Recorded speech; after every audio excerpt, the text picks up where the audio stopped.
Mesdames, Mesdemoiselles, Messieurs, merci d'être venus à cette conférence tardive par le grand froid nancéen pour écouter Diane Bernard sur ce beau sujet, femmes et droits, droits des femmes.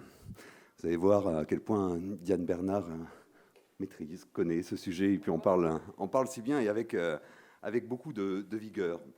Je voudrais vous la présenter en quelques mots, en lui souhaitant la bienvenue, en lui disant combien on est heureux de l'accueillir une nouvelle fois à Nancy.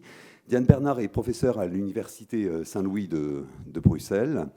Elle est théoricienne du droit, philosophe tout court. Elle est à la fois juriste et philosophe, je dirais. Elle a beaucoup travaillé sur le droit pénal international. On lui doit un certain nombre d'ouvrages. Le dernier publié est un ouvrage collectif qui s'intitule « Le sens de la peine », les sens de la peine. Il y a un jeu de mots, Frédéric, qui est le prolongement d'un ouvrage qu'avait publié Michel van de Kerkhove, qui nous est très, très cher à tous les deux, qui s'intitulait « Sens et non-sens de la peine ». On lui doit un certain nombre de travaux sur la justice pénale internationale, et elle avait consacré d'ailleurs sa thèse à ce sujet. Elle travaille aussi, Diane Bernard, sur ces questions de droits des femmes. Elle vous expliquera peut-être dans quel cadre, dans quel contexte aussi elle mène ses réflexions. Évidemment, le sujet qui va être traité aujourd'hui est un sujet qui est au cœur de l'actualité. Chacun en mémoire le tsunami qu'avait produit l'affaire Weinstein, et puis le mouvement MeToo. C'était en octobre 2017. Vous savez quelle est la teneur des débats aujourd'hui. Il y a un mot qui est au cœur de ces débats. C'est le terme de féminicide. Il suscite des débats. On verra peut-être pourquoi. Je ne sais pas si tu entends aborder cette question. Enfin, il permet de singulariser une situation, et ce n'est pas la première fois, bien sûr, qu'on a des débats de ce type.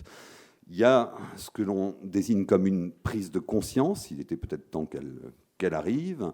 Il y a une prise de parole aussi, et puis on pointe, notamment sur le terrain juridique, un certain nombre de dysfonctionnements. Ces dysfonctionnements, ils ont été mis en avant par la garde des Sceaux elle-même, Nicole Belloubet, par le Premier ministre.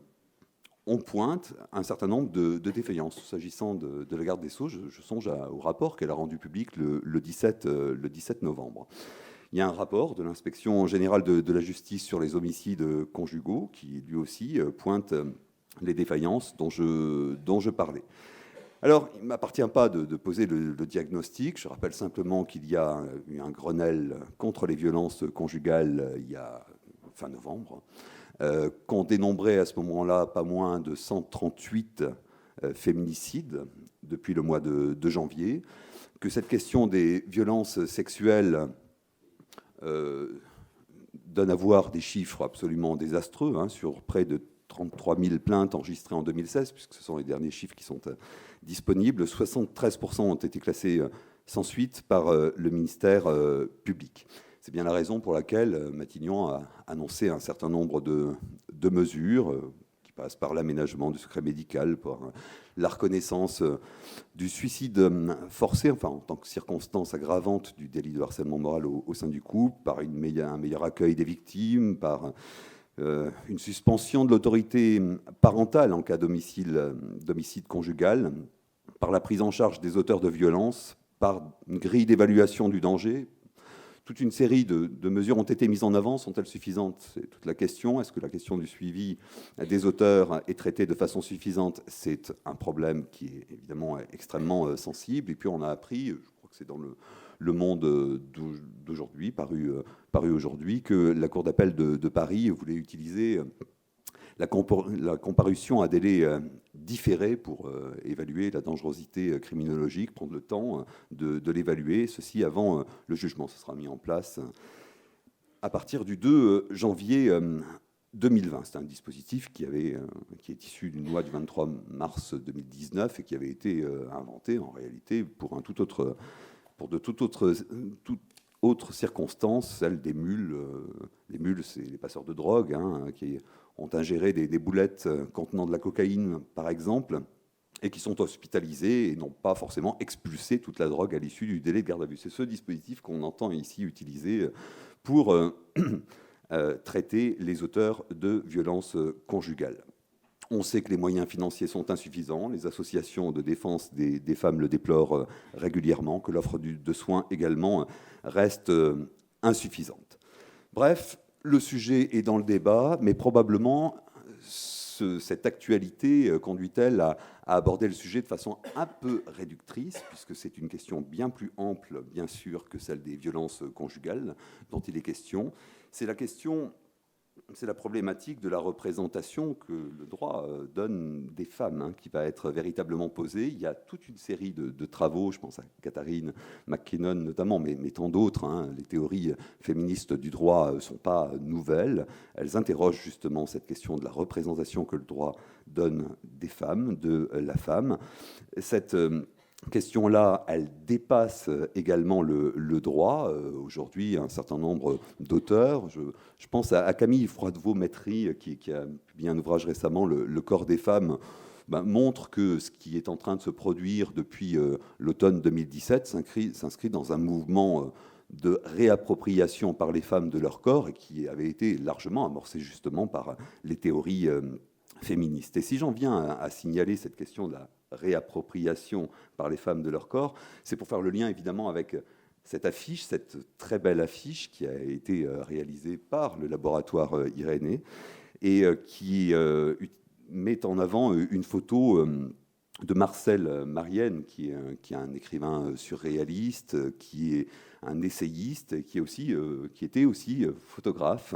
Et c'est une photo qui dit beaucoup et qui annonce, je crois, de la plus belle manière la communication de Diane Bernard. Bonjour à toutes et à tous. Merci Frédéric, merci au professeur Frédéric Géa ainsi qu'à l'Institut François Génie, à la faculté de droit de Nancy, à l'Université de Lorraine, de m'avoir conviée. L'affiche annonce bien la conférence, sauf que nous resterons tous habillés, enfin je pense. Je ne pensais pas parler de moi, je peux en dire un mot. Effectivement, Frédéric Géa et moi, nous connaissons depuis de longues années. Frédéric, tu ne t'en souviens peut-être pas, j'étais étudiante en DEA à l'époque. Alors, je m'en souviens très bien. Je ne vais pas évoquer la date parce que ça nous fera mal à tous les deux. Mais pour vous dire un mot, c'est vrai que je suis arrivée à la question des droits des femmes par un parcours qui est personnel aussi, comme beaucoup de causes qui nous importent. J'ai fait ma thèse en philosophie du droit avec François Host, qui est un théoricien du droit de Bruxelles que vous connaissez peut-être. Et j'ai fait ma thèse en droit international pénal, donc en droit des crimes les plus graves. Dit les plus graves. Et ça m'a mené progressivement au fil aussi de séjours aux étrangers, aux approches critiques du droit, jusqu'à l'abolitionnisme, non seulement du pénitentiaire, mais du pénal également, vraiment une critique assez radicale du droit. Et d'une critique à l'autre, j'en suis arrivée aux approches féministes du droit, dont je vous dirai un mot tout à l'heure, qui sont un courant théorique vraiment reconnu dans le monde anglo-saxon et décrié comme une sorte de fantaisie d'hystérique que nous sommes toutes les femmes, n'est-ce pas, en francophonie. Alors, Frédéric Géa, que je remercie encore avec amitié et avec reconnaissance, a mentionné l'affiche qu'on avait choisie. C'est effectivement une photo de Marcel Marienne. Marcel Marienne, c'est un écrivain, c'est vrai, un poète aussi, un cinéaste, un photographe, bien sûr, un éditeur, un auteur de collages et d'objets insolites.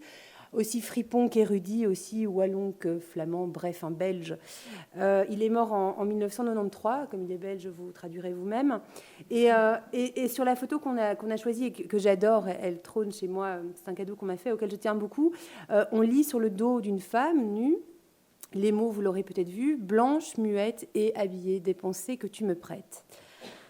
Blanche, muette et habillée des pensées que tu me prêtes. Voilà qui satisferait bien des hommes si nous n'étions que ça, n'est-ce pas ? On peut évidemment commenter les qualités esthétiques de cette image, la poésie qui se dégage de la phrase, de la situation, les liens amoureux qu'on peut entretenir avec une femme, qu'on soit une femme soi-même ou un homme, les mystères du corps, du désir de l'autre, ces autres que sont les femmes, bien sûr. Outre cela, on peut aussi regarder cette photographie d'un point de vue ancré dans l'actualité, une actualité que tu as évoquée, Frédéric, un point de vue ancré dans un paysage médiatique qui donne soudain de l'espace aux enjeux d'égalité entre les femmes et les hommes depuis le mouvement MeToo notamment. On peut la regarder aussi, et ça l'un n'empêche pas l'autre, sans oublier que nous sommes juristes, sans doute est-ce le cas de la plupart d'entre vous, ou philosophes du droit, ça arrive à des gens très bien aussi. Bref, on peut la regarder de ce point de vue-là. Et alors on se dit soudain, que les femmes, quand même, elles ont bon dos, les femmes. Elles ont bon dos. Et finalement, le droit leur a tourné longtemps le dos. Il leur a tourné le dos. Et au moment où elles revendiquent des droits, où elles plaident pour une égalité effective et non pas de papier avec leurs congénères masculins, eh bien, on leur tombe sur le dos à ces femmes-là, en leur reprochant de jouer la carte de l'opposition, de mettre tous les hommes dans le même panier, de renvoyer dos à dos les femmes et les hommes, plutôt que de jouer la carte sereine et calme d'une égalité déjà acquise sur papier. De quoi nous plaignons-nous finalement? À peine quelques ajustements et on y sera. L'égalité est-elle acquise, fût-ce sur papier?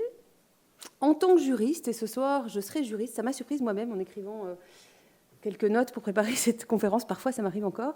En tant que juriste, donc, que pouvons-nous en penser de cette égalité sur papier? Que pouvons-nous y faire si finalement il n'y a que quelques ajustements ou un peu plus que ça à faire? C'est ce à quoi j'avais envie de vous inviter à réfléchir aujourd'hui en un survol qui, je le dis, c'est le caveat académique habituel, sera forcément rapide et partiel. Alors plus précisément, je vous propose de procéder en 2 temps. Donc, j'ai fait 2 parties parce qu'on m'a dit qu'en France, c'est comme ça qu'on faisait couleur locale. Chez nous, on peut avoir 3 idées, c'est autorisé. Mais voilà, donc je vais faire 2 parties.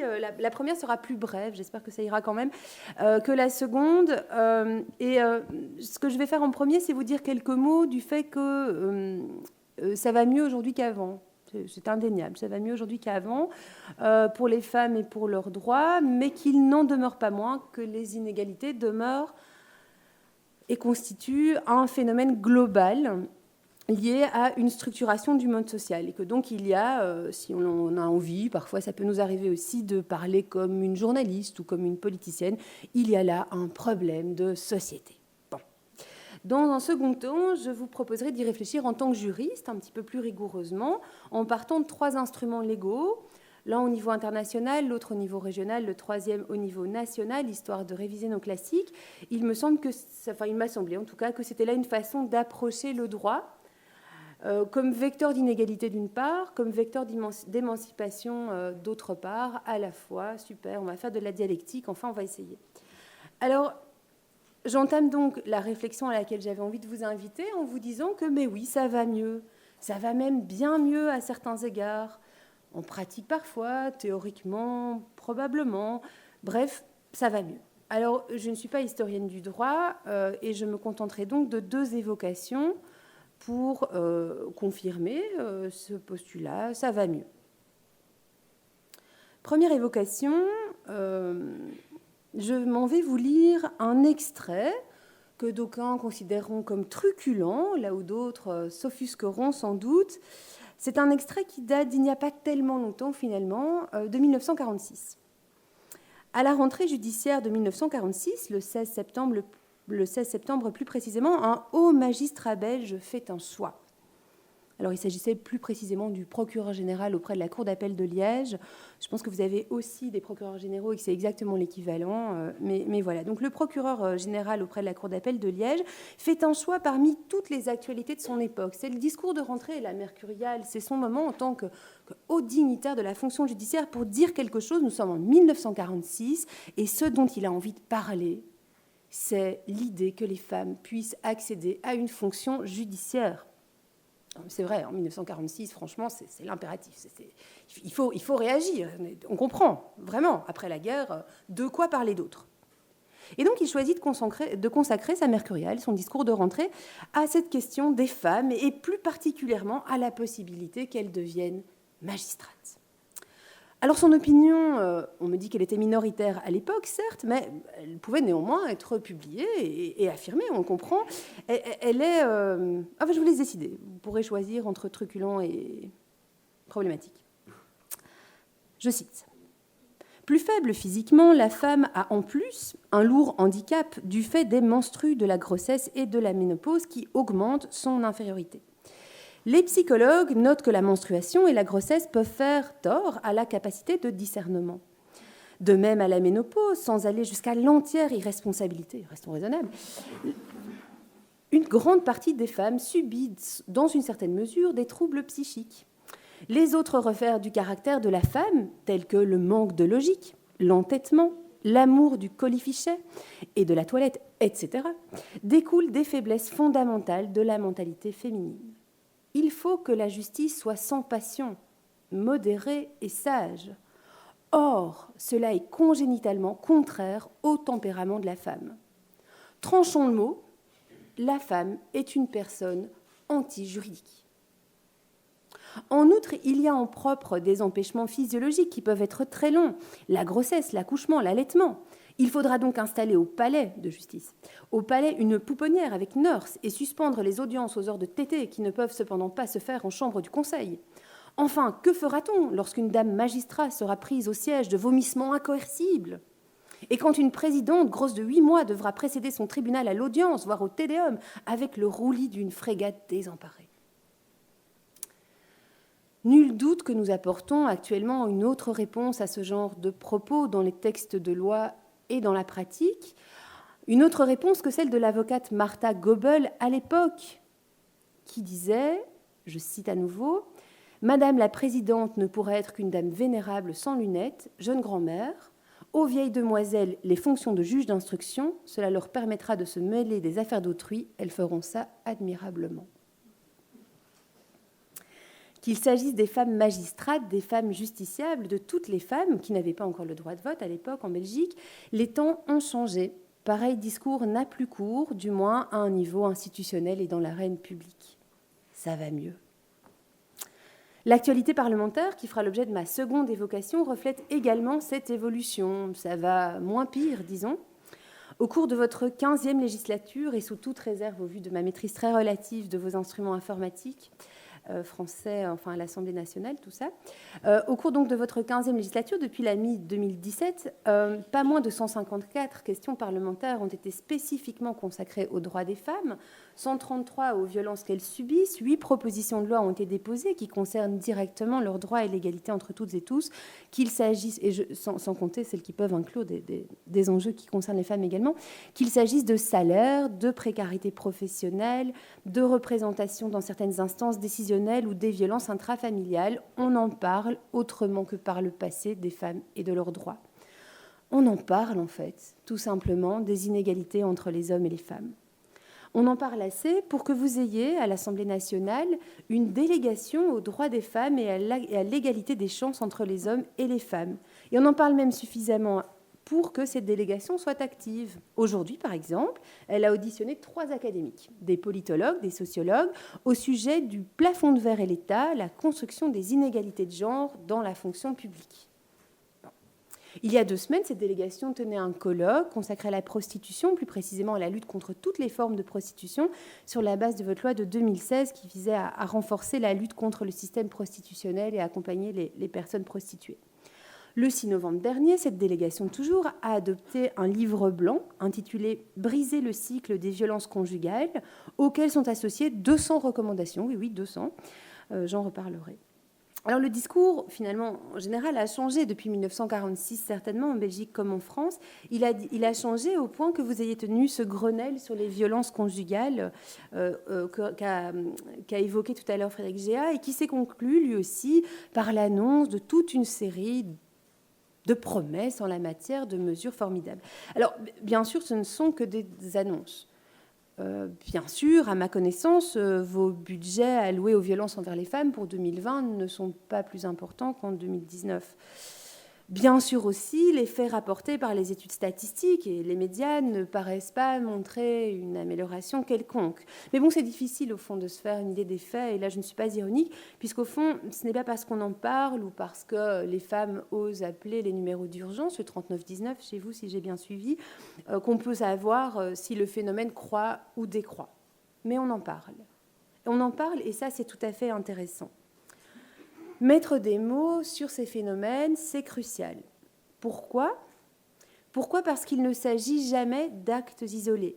Quand bien même les féminicides s'inscrivent dans les rubriques de faits divers comme les viols, les violences conjugales, la discrimination, quelle qu'elle soit, et les blagues sexistes. Quand bien même l'absence de parité dans les conseils d'administration des grandes entreprises paraît bien moins sérieuse que les taux boursiers et la crise économique qui nous attend. Quand bien même il existe beaucoup de chic types, et on ne parlera pas d'eux aujourd'hui, on en parle bien assez souvent. Les inégalités ne sont pas des anecdotes ou des faits ponctuels. Qu'on traite du harcèlement, des différences salariales, des violences sexuelles, on vise toujours les manifestations d'une structure sociale. Frapper sa compagne, sa mère, sa fille, sa sœur, sa tante, ça n'est pas un coup de sang, une dispute qui dégénère ou un drame familial.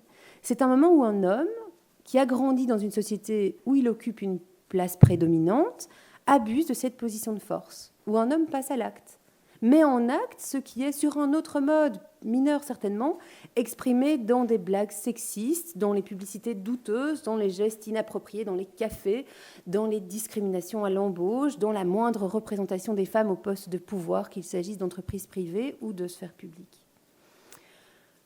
Dans toutes ces manifestations, on voit une certaine organisation de la société, une société organisée sur la base d'une binarité, homme-femme, deux pôles entre lesquels il existe un déséquilibre. Et ce n'est pas la féministe radicale qui parle ici. On lit cette qualification structurelle dans plusieurs textes, plusieurs textes juridiques, dont la Convention d'Istanbul, dont je vous reparlerai tout à l'heure, un traité régional que la France a signé, a ratifié, qui est en vigueur dans votre ordre juridique depuis plus de 5 ans maintenant. Jetons juste un œil, et on y reviendra au préambule de cette convention, dans laquelle on lit que les États qui y sont partis, la France donc, reconnaissent qu'existent, je cite, « des rapports de force historiquement inégaux entre les femmes et les hommes, ayant conduit à la domination et à la discrimination des femmes par les hommes, privant ainsi les femmes de leur pleine émancipation ». Alors ce traité vise seulement les violences envers les femmes, en incluant dans ces violences les faits physiques, sexuels, autant que les violences psychologiques et économiques, ainsi que la menace de recourir à ces comportements. Mais toutes les manifestations d'inégalité, qu'elles soient physiques, sanglantes ou pas, au fond, sont les indicateurs, les marqueurs d'une violence de genre. D'une violence de genre dans une société qui marque encore aujourd'hui une très large tolérance à ce type de comportement. Et ceci concerne tout le monde, les personnes âgées, très jeunes, dotées d'un diplôme ou non, fortunées ou pas. Il semble que les inégalités entre les femmes et les hommes opèrent dans tous les milieux sociaux, dans tous les milieux professionnels, culturels, à tous les niveaux de pouvoir, dans les sphères les plus intimes comme les plus élevées. Sur la base des chiffres dont on dispose, qu'on ne considérera que comme des indicateurs bien sûr, eh bien, tout va dans le même sens. Les femmes sont les plus nombreuses au sein des populations précarisées, ou frisant avec le seuil de pauvreté. Les femmes sont les plus nombreuses parmi les victimes de violences intrafamiliales. Les femmes sont les moins nombreuses aux postes à responsabilité. Elles en ont plein de dos, là, les femmes. Bref, il me semble qu'on peut affirmer que les inégalités dont sont victimes les femmes sont bien un problème de société. Parce que c'est un phénomène généralisé, d'une part, très large quantitativement, si vous voulez, et parce que ces inégalités, a fortiori quand on peut les qualifier de violences, révèle une structure sociale dans laquelle les hommes occupent une position privilégiée à tout le moins, souvent dominante d'autre part. Pour cette raison, j'ai rallié, comme je l'ai dit il y a quelques minutes et depuis quelques années, un courant de théorie du droit qu'on désigne en français par l'expression « approche féministe du droit ». Il est tout à fait établi, je vous l'ai dit, dans le monde anglo-saxon, reconnu quant à sa scientificité notamment. Il est tout à fait méconnu, voire moqué en francophonie. Il n'en demeure pas moins que je le trouve fort intéressant. Il a été extrêmement bien décrit par Anne Révillard, qui en dit qu'il s'agit d'une posture analytique, ça c'est ça de moi, qui vise à, je cite donc, remettre en question l'idée de neutralité du droit, en soulignant sa dimension de genre.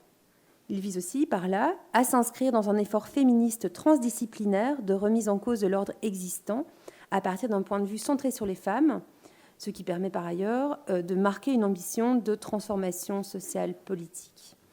Alors, fidèle à mon ancrage dans le courant herméneutique cher à François Host et Michel Van de Kerkhove, mis en œuvre dans mon cher séminaire interdisciplinaire d'études juridiques à l'Université Saint-Louis, je n'adhère pas du tout au mot transdisciplinaire qui a été choisi dans cette description, mais je partage le reste. Le droit est un fait discursif qui forcément n'est pas neutre. Ses biais sont divers, ils ne sont pas cantonnés à l'axe du genre, mais c'est à cet axe que se consacrent ceux et celles qui sont intéressés par les approches féministes du droit. Alors où en étions-nous ? En quelques minutes, j'ai voulu vous dire que certes, les choses vont mieux. On parle des inégalités entre les femmes et les hommes, certains discours non plus courts. Mais à mes yeux, je vous l'ai dit, je me répète, ces inégalités, qui passent notamment par la forme de certaines violences et par diverses formes de violence, forment un phénomène de société. J'en arrive, sur cette base, à la seconde partie de mon exposé, qui sera plus spécifiquement juridique. J'ai fait un effort pour rester juriste. Après une observation générale dans cette partie, je vous proposerai une analyse rapide, je vous l'ai dit, de 3 instruments juridiques qui présentent chacun l'intérêt de traduire en droit ce que je viens de vous dire. De façon singulière, il me semble révéler, parfois bien, pour l'un pas du tout, ce que les féministes dénoncent depuis des décennies. C'est-à-dire qu'il me paraît se poser certaines bases par rapport à la juridicisation de ce que des sociologues observent. Bref, par ces instruments, on peut parler notre langage de juriste et potentiellement voir comment nous, juridiquement, en tant que juriste, on pourrait faire évoluer les choses. Un constat général avant cette triple analyse. Parmi celles et ceux qui défendent l'égalité entre toutes et tous, comme en fait, donc, dans ces mouvements féministes, qu'ils soient des approches du droit ou non, comme en font dans tous les mouvements sociaux, on observe une analyse du droit et une mobilisation de ce dernier qui sont ambivalentes. Le droit est utilisé par certaines et par certains pour porter des revendications. Par d'autres, il est utilisé pour museler les revendications.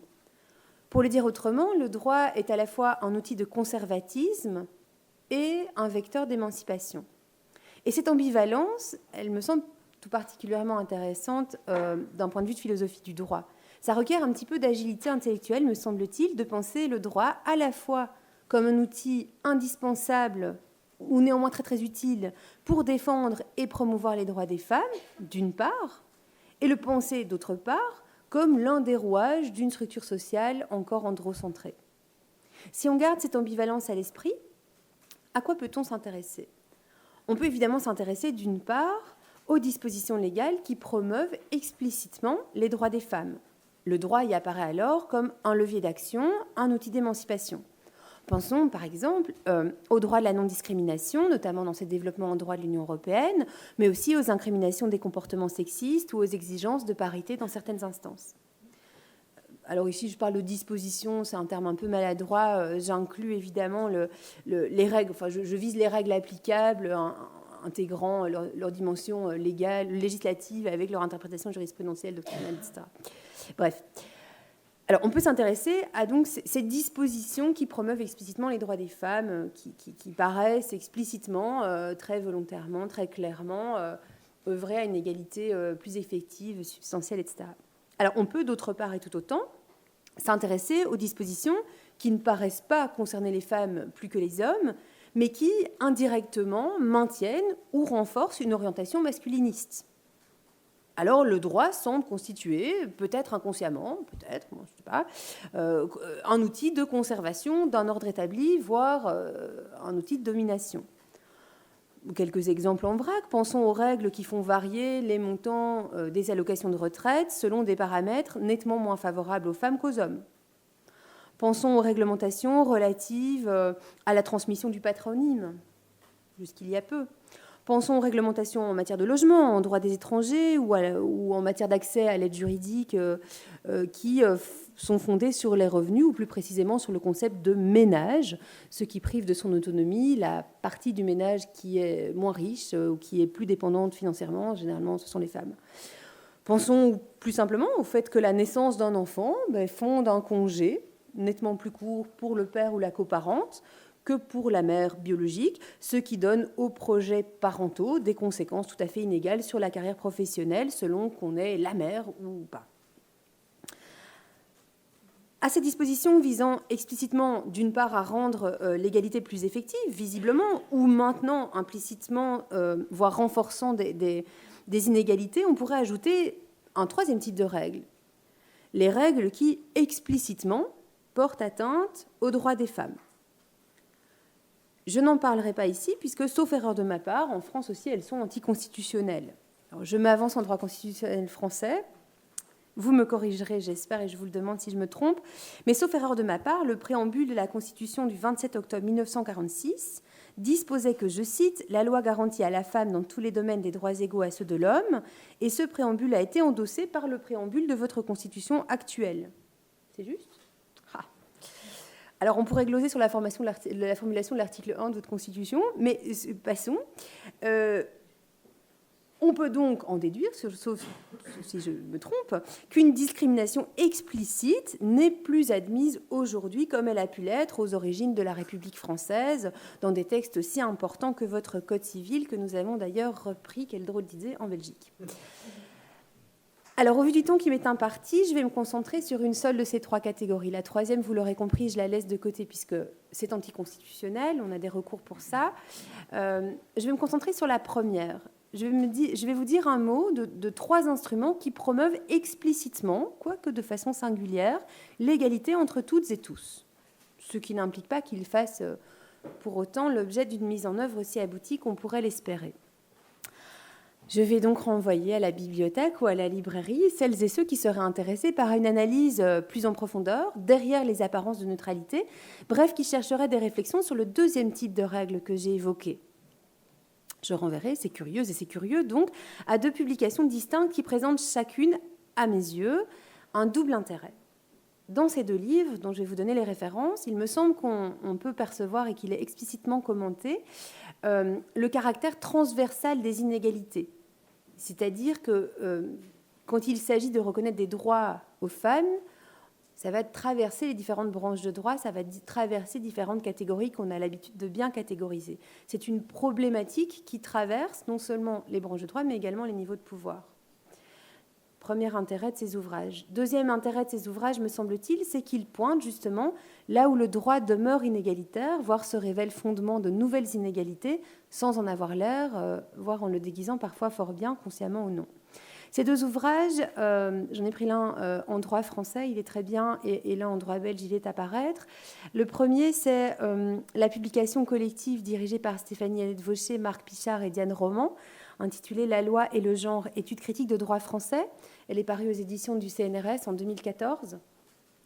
Et je vous renvoie par ailleurs à un code commenté de droit des femmes qui paraîtra en mars prochain chez Larcier. Il est ancré en droit belge, mais il contiendra divers commentaires en droit européen et en droit international. J'ai le plaisir d'y contribuer et même de l'éditer avec d'autres dans le cadre de mon engagement dans une association de femmes juristes féministes, et oui, ça existe, en tout cas en Belgique, qui s'appelle Fem & Law. N'hésitez pas à vous y intéresser ou à venir m'en parler ensuite si ça vous interpelle.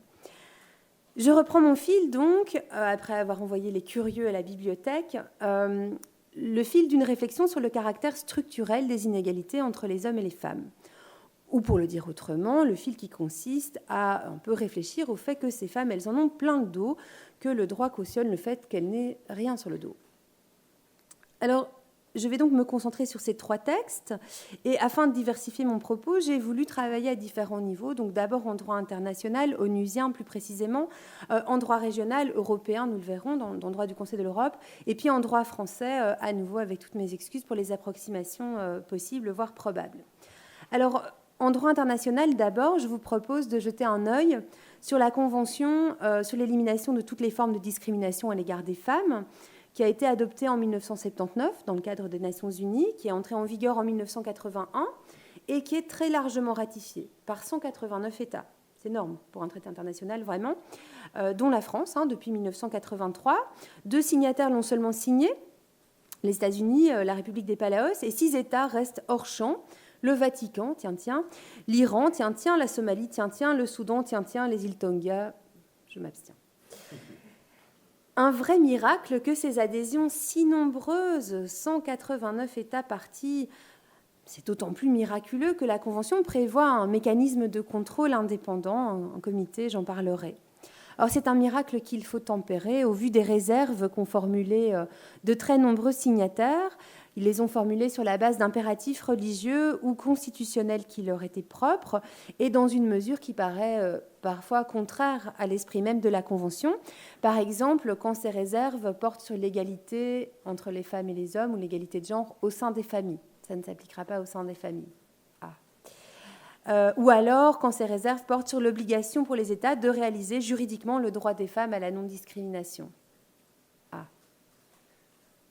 Je vous renvoie au sujet de ces réserves à la Convention à un article de Sophie Grosbon qui est paru en 2018 dans un ouvrage consacré à cette Convention de 1979 sous la direction de Diane Roman.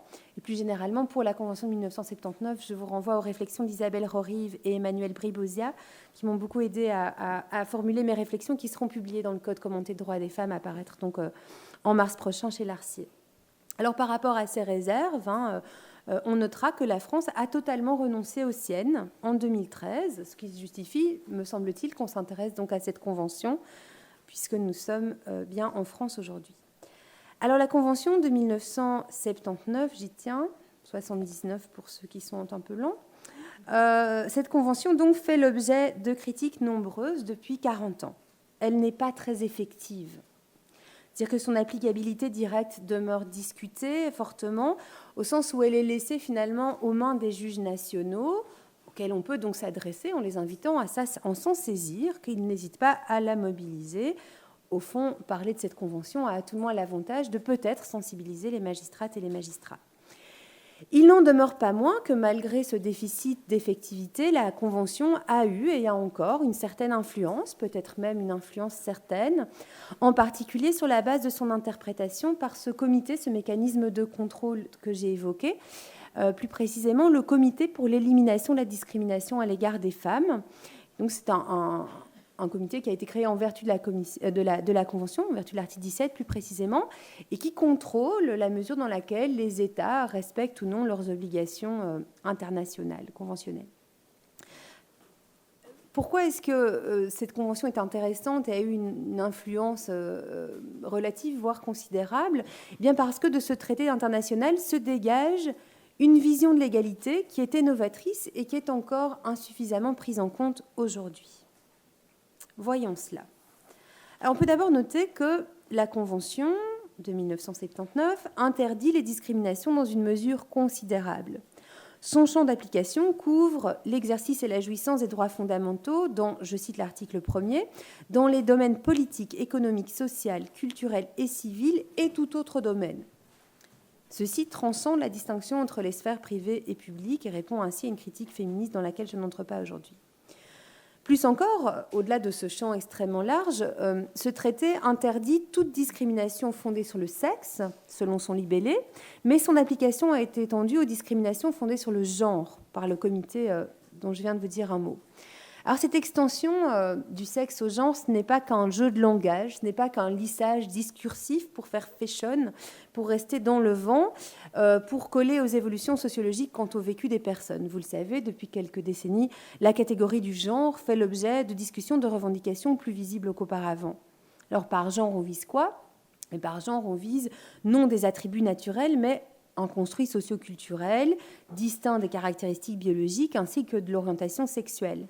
L'idée du genre, c'est que les identités sont plurielles, femmes, hommes, transgenres, agenres, genre fluide, fluide non-binaire, genre non-binaire, etc. Que ces identités, elles sont non seulement plurielles, mais elles sont également fluctuantes dans le temps. Bref, que l'identité vécue de chaque personne n'a pas à correspondre au sexe ou au genre qui lui a été assigné à la naissance et que cette assignation initiale relève déjà, elle aussi, d'une construction sociale. Tu seras un homme, mon fils, tu joueras avec des petits camions en étant très courageux. Tu seras une femme, ma fille, tu auras une voix douce et les cheveux longs. Alors, quand le comité pour l'élimination de la discrimination à l'égard des femmes interdit, sur la base de la Convention, la discrimination sur un critère de genre, ce comité étend l'application de la Convention. Il l'étend dans les termes qui sont les siens, donc du comité. Il étend l'application de la Convention à, je cite, il l'étend au rôle de la femme et de l'homme tels qu'ils sont définis par la société et à la signification sociale et culturelle que la société donne aux différences biologiques, ce qui engendre des rapports hiérarchiques entre femmes et hommes et se traduit par une répartition du pouvoir et des droits favorables aux hommes, désavantageux pour les femmes. Autrement dit, ce qu'on lit dans ce texte du comité, c'est une recommandation plus précisément. Ce qu'on lit, c'est une interdiction de toute discrimination fondée sur l'idée qu'on pourrait se faire des rôles de chacune et de chacun, sur les différences génériques entre deux catégories de la population. Ce que fait le comité là, c'est qu'il généralise le propos. Il ne pointe plus un acte discriminatoire ponctuel, il pointe une vision catégorielle qui prête aux femmes et aux hommes des fonctions, des attributs sociaux distincts, d'une part, distincts mais inégaux, d'autre part. Le comité parle bien, vous l'avez peut-être entendu, de rapports hiérarchiques favorables aux hommes, désavantageux pour les femmes. Alors, outre cette extension de la discrimination sur la base non du sexe seulement mais du genre, la Convention de 1979 interdit les inégalités dans un cadre global, c'est-à-dire qu'elle les définit comme, dans les mots d'Isabelle Rorive et Emmanuel Bribosia, elle définit les inégalités comme des désavantages systémiques et structurels.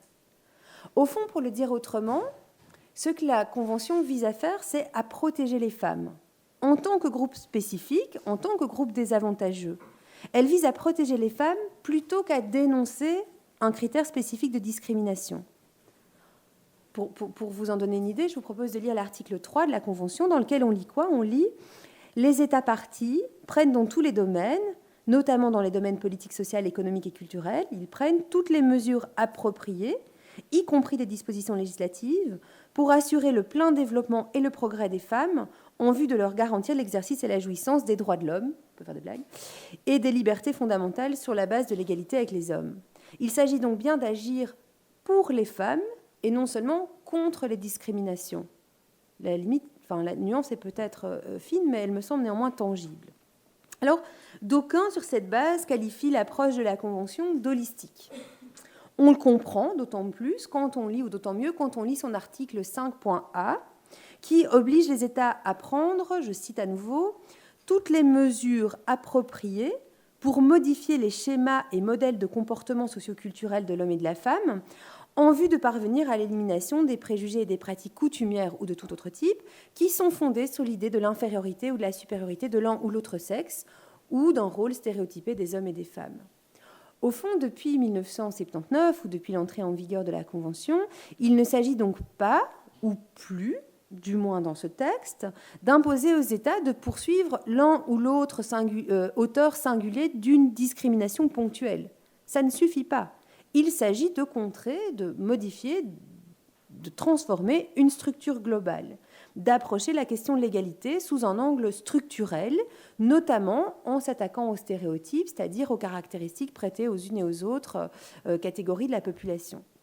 Alors, il y a bien d'autres choses à dire sur cette convention consacrée à l'élimination de toutes les formes de discrimination à l'égard des femmes, mais ce que j'ai voulu faire en quelques minutes, c'est souligner ce sur quoi j'essaye de vous dire un mot aujourd'hui, à savoir que les inégalités de genre, dont les discriminations envers les femmes, dont les violences par ailleurs, sont la manifestation d'une certaine répartition des rôles sociaux, d'une certaine organisation de la société. Alors cette approche se dégage aussi très explicitement du deuxième instrument dont j'ai eu envie de vous dire un mot.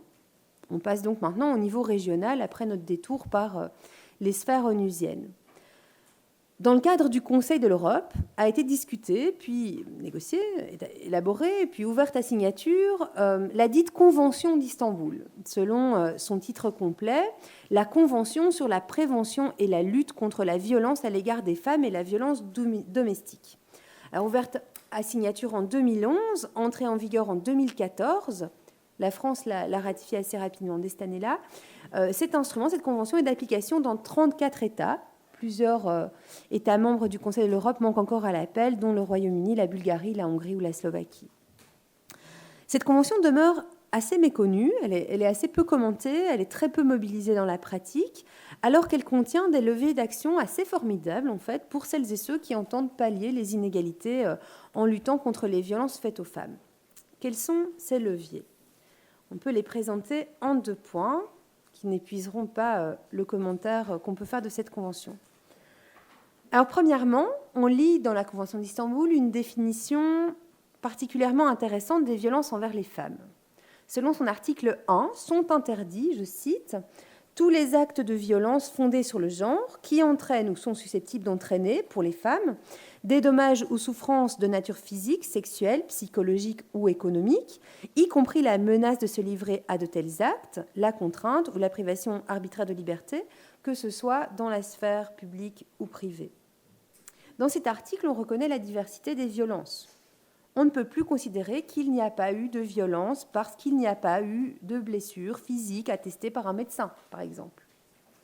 Et ça me semble d'une importance immédiate, très concrète, à l'heure où tant de violences conjugales sont classées sans suite parce que ça n'est pas très grave, mais c'est juste une petite claque, madame, et vous n'êtes même pas en incapacité de travail, mais qu'avez-vous fait pour l'énerver? Franchement, rentrez chez vous, n'en faites pas un plat, il n'y a pas de violence ici. Tous les jours dans nos commissariats de police. Dans un autre registre, cette définition paraît intéressante, n'est-ce pas, quand on réfléchit ou qu'on prend acte du fait que juridiquement, la France est donc engagée à considérer les violences économiques et symboliques ou psychologiques, à tout le moins comme interdites. Finalement, quand il s'agit de traiter d'un problème de bail ou d'un divorce, de l'attribution préférentielle d'un logement familial ou des obligations respectives entre ex-époux, ma foi, ça ouvre des horizons qui me semblent fort peu explorés actuellement. Cette définition élargie est intéressante. Autre exemple encore, à l'heure où Frédéric Géal a évoqué tout à l'heure, les plaintes pour violence, notamment pour viol, sont si souvent écartées ou du moins disqualifiées au titre d'un manque de preuves quant à la résistance physique qu'aurait opposée ou justement pas opposée la victime à son agresseur. Alors non seulement les études psychologiques démontrent massivement que la passivité est une réaction instinctive, parfois salvatrice à l'agression, mais juridiquement maintenant, la Convention d'Istanbul nous le dit, la France l'a ratifiée, il y a violence, quand bien même il n'y aurait pas eu contrainte physique. Il y a violence, quand bien même madame ne porte pas les stigmates de sa résistance. À la fin de la définition, un petit élément encore, que ce soit dans la vie publique ou privée, est intéressante et elle est importante. Les États sont obligés de considérer comme des violences ce qui se passe dans le cadre de relations privées. Ben oui, ça peut vous sembler bien normal, mais au fond, ce n'est qu'en 1990, là je vais le dire en français, en 1990, que la Cour de cassation française a jugé que la volonté, je cite, la volonté des époux de mettre en commun et de partager tout ce qui a trait à la pudeur n'autorise nullement l'un d'entre eux à imposer à l'autre par violence un acte sexuel s'il n'y consent. Avant 1990, dans le cadre du mariage, il n'y a pas de viol. Au titre du devoir conjugal inscrit dans le Code civil, il n'était, ce viol conjugal, à tout le moins pas clairement considéré comme un problème. Ce n'est que depuis 1992-92 que la présomption du consentement de l'épouse peut être renversée. Cette jurisprudence a été confirmée par une loi, la loi du 4 avril 2006, selon laquelle le consentement à l'acte sexuel est présumé dans un couple jusqu'à preuve du contraire. On peut quand même faire preuve du contraire, il y a un vrai progrès. Et dans laquelle aussi le fait que le viol ait lieu dans ce cadre conjugal est constitutif d'une circonstance aggravante. Bref, un premier point intéressant dans cette Convention d'Istanbul, les violences y sont définies d'une façon novatrice, ce qui a toute une série d'implications potentiellement très intéressantes, très importantes pour la pratique du droit et plus précisément pour la défense des droits des femmes. Lesquelles femmes sont-elles, faut-il le rappeler, très largement majoritaires parmi les victimes de violences de genre dans le cadre familial comme dans les sphères professionnelles ou l'espace public. Autre élément intéressant pour nous, l'article 3.A de la Convention d'Istanbul qualifie les violences envers les femmes de violation des droits de l'homme. On peut refaire la blague. Mais donc ces violences envers les femmes sont bien une violation des droits fondamentaux, ce qui est en fait assez intéressant, puisqu'en désignant, en qualifiant ainsi les violences envers les femmes, la Convention donne une première base légale spécifique à ces violences envers les femmes. Et ça n'est pas anodin. C'est le premier texte au niveau régional européen qui désigne spécifiquement les violences envers les femmes et qui les fait rentrer en tant que violences envers les femmes dans le champ des droits fondamentaux. C'est-à-dire qu'auparavant, dans des affaires de violence envers les femmes, il fallait faire rentrer ces comportements, ces infractions dans des catégories qui ne leur correspondaient pas très bien. Et donc souvent, ça ne permettait pas une réponse juridique adéquate et donc une défense efficace des droits des femmes. On n'y est pas encore, mais mettre un mot sur les choses, comme je l'ai dit au début, et ici juridiquement, c'est évidemment intéressant.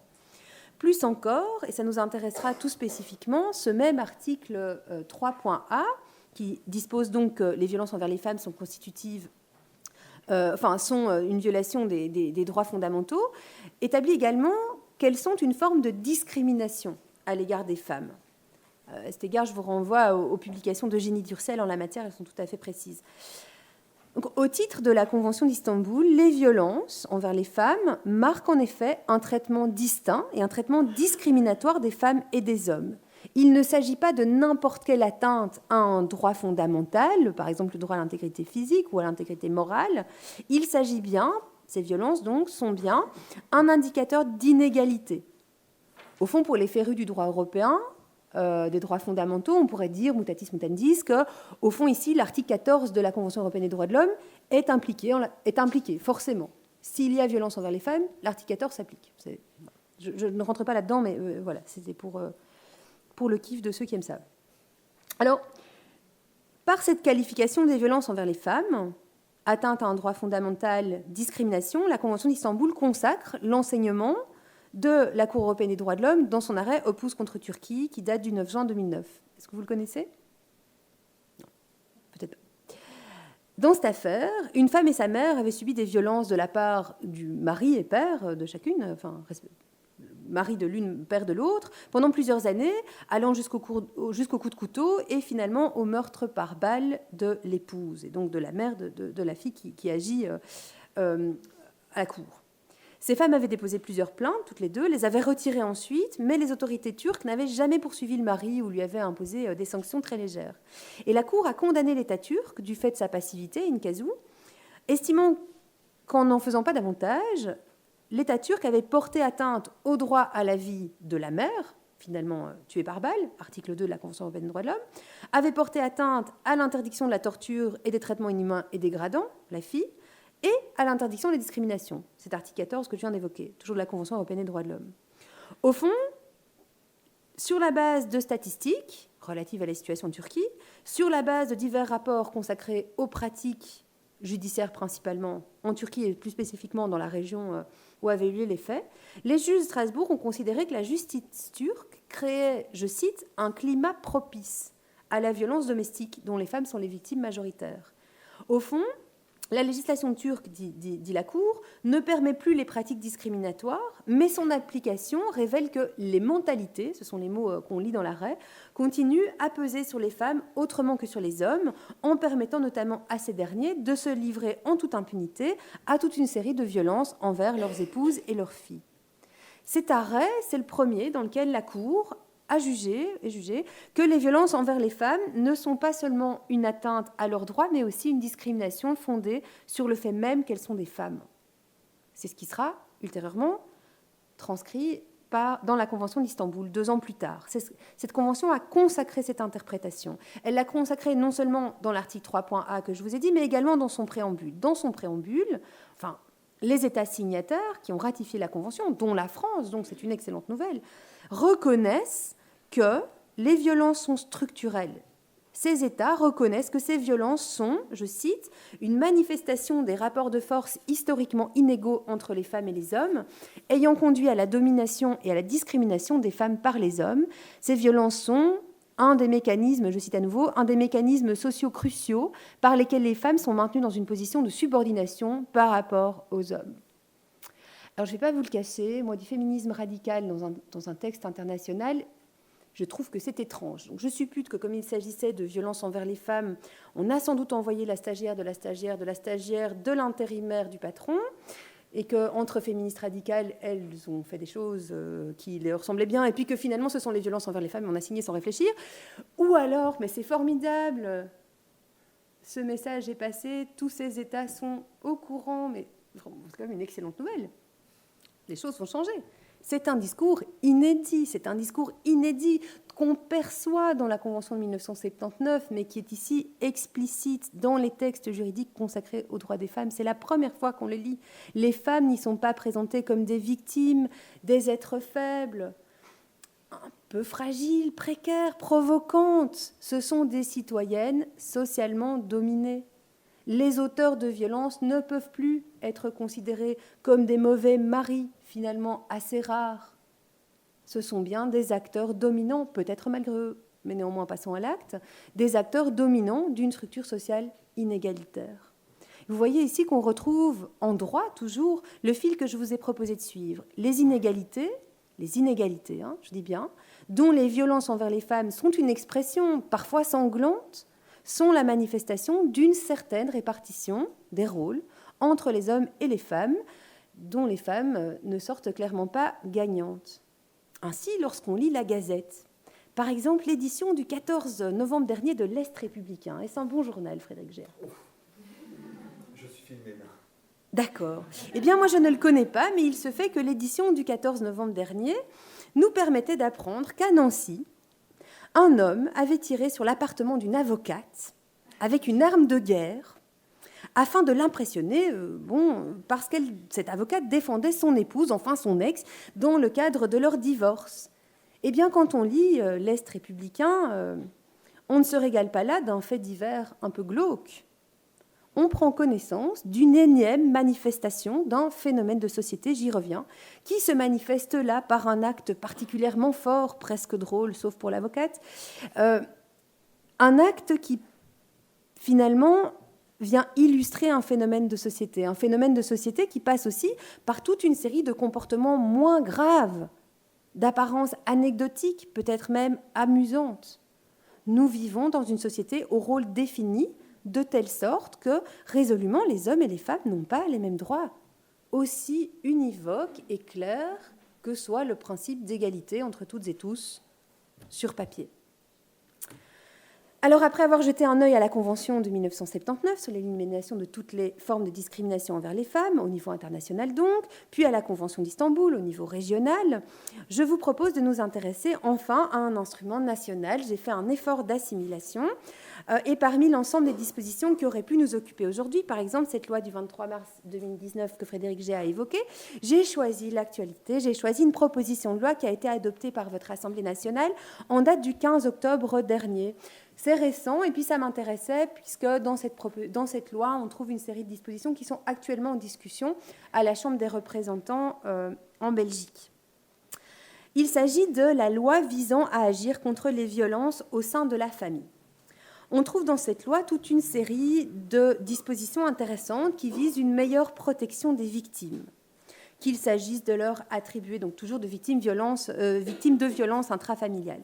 Donc, ces mesures sont diverses. Il s'agit d'attribuer préférentiellement le logement familial à ces victimes, de leur donner accès à un hébergement d'urgence, de permettre une, je cite, prise en charge sanitaire, sociale ou psychologique de perpétrateurs, d'accélérer des procédures judiciaires ou d'interdire les procédures de médiation lorsque des violences ont été commises.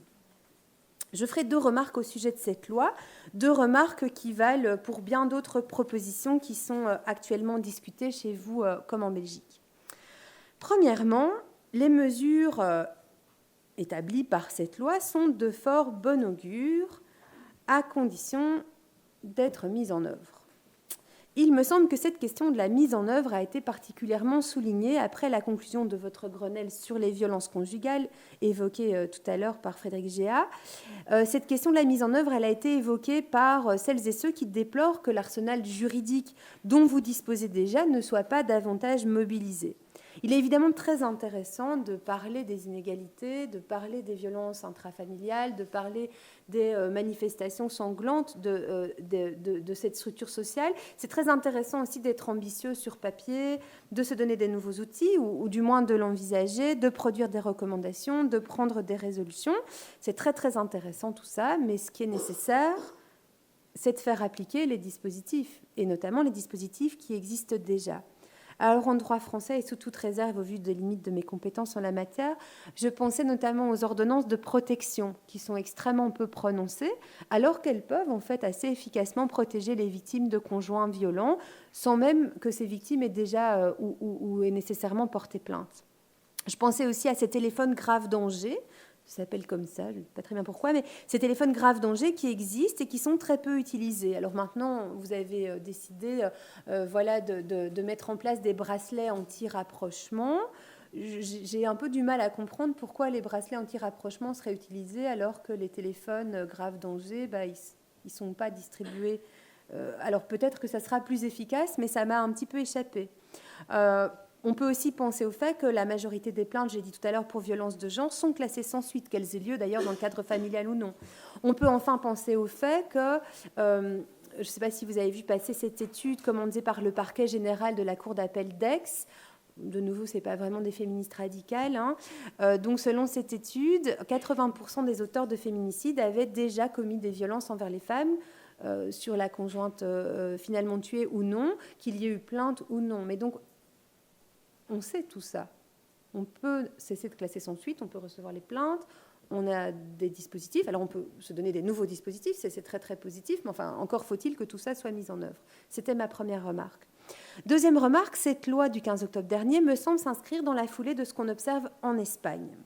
Chez vos voisins, en effet, une loi, la loi organique relative aux mesures de protection intégrale contre la violence de genre, version en français ici, loi organique relative aux mesures de protection intégrale contre la violence de genre, une loi du 28 décembre 2004, a fondé tout un dispositif de lutte contre le phénomène donc de violence de genre.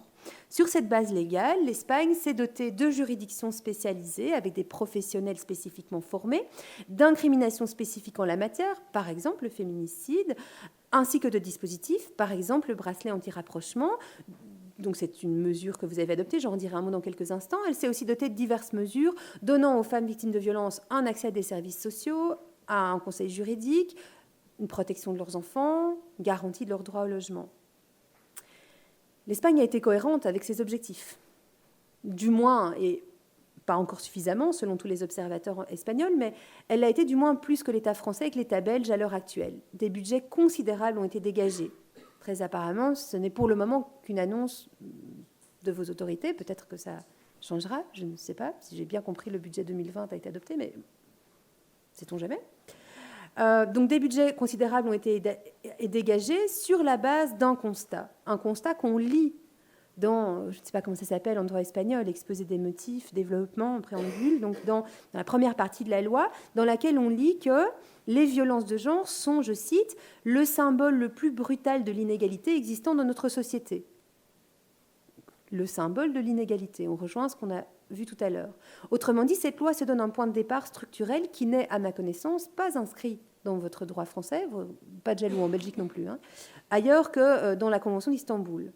Des budgets considérables, un point de départ structurel, une perspective globale, et des mesures qui ne sont pas limitées à la sphère familiale, contrairement à la loi du 15 octobre 2019 dont je vous parle ici, et sans exclusif d'autres mesures qui ont été adoptées en France et qui sont tout à fait prometteuses, à la condition d'être mises en œuvre, je me répète. Bref, en Espagne, il y a eu d'autres choses que des effets d'annonce. Alors, dans le fil des réflexions, des analyses que je vous ai proposées, vous comprendrez peut-être ma crainte. Ma crainte face à votre loi du 15 octobre dernier, face à diverses propositions qui sont discutées à la Chambre des représentants en Belgique. On adopte des mesurettes.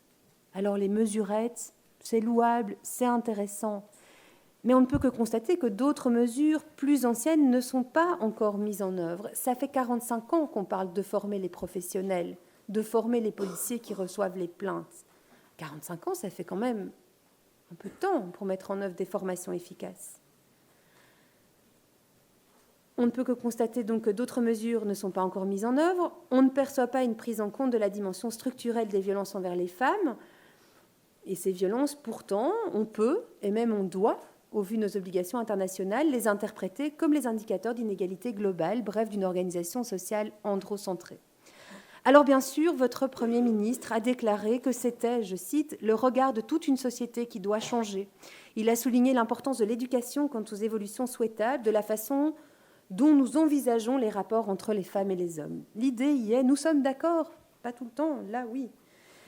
Toujours est-il qu'apparaît au plus pressé, à prévoir des pansements sur une jambe de bois, on soutiendra peut-être quelques victimes, et tant mieux, bien sûr, tant mieux, mais on n'attaquera pas le phénomène en tant que tel.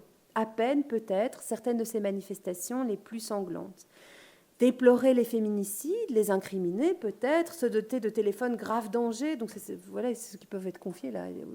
Enfin, oui, vous savez peut-être, peuvent être confiés aux victimes de conjoints violents pour alerter les autorités. Ces bracelets anti-rapprochement, là, qui avertissent, qui sonnent si la personne approche, etc.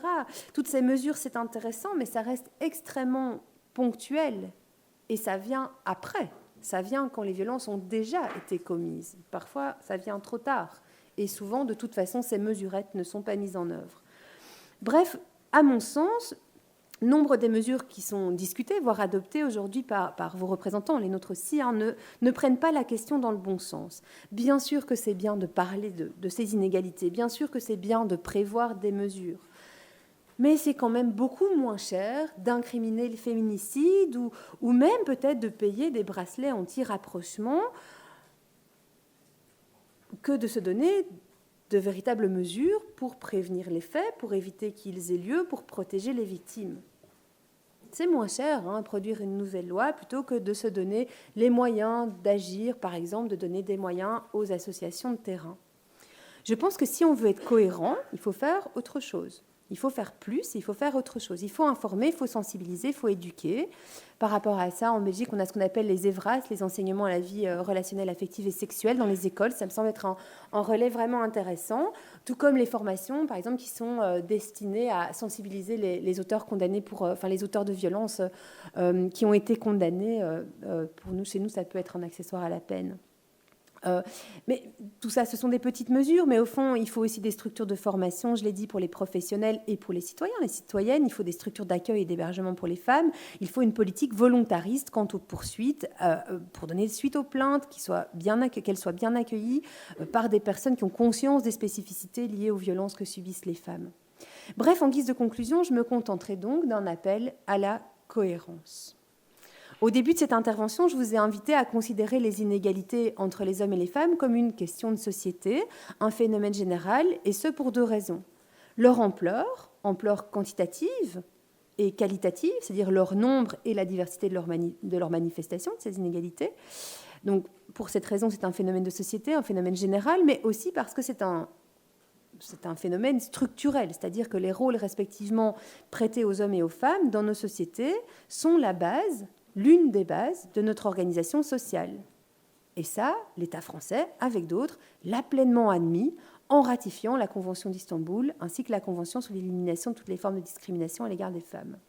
Donc au moment où l'attention médiatique se porte sur ces inégalités, plus particulièrement sur leur versant physique et sexuel, et on sait qu'il se passe d'autres choses, mais qu'il y en a bien d'autres, mais au moment où il y a de l'attention médiatique sur ces inégalités, il s'agit de prendre la mesure de ce dont il s'agit. L'un ou l'autre dispositif ponctuel n'y suffira pas. Ce qui est nécessaire, c'est une politique volontariste, transversale, soutenue par des moyens qui reflètent que l'égalité entre toutes et tous est une priorité politique. Plus, par exemple, que d'autres priorités actuelles, je ne sais pas, pensons, à la consommation de stupéfiants ou à la poursuite des transmigrants, par exemple, entre autres exemples qui pourraient nous venir. Bon.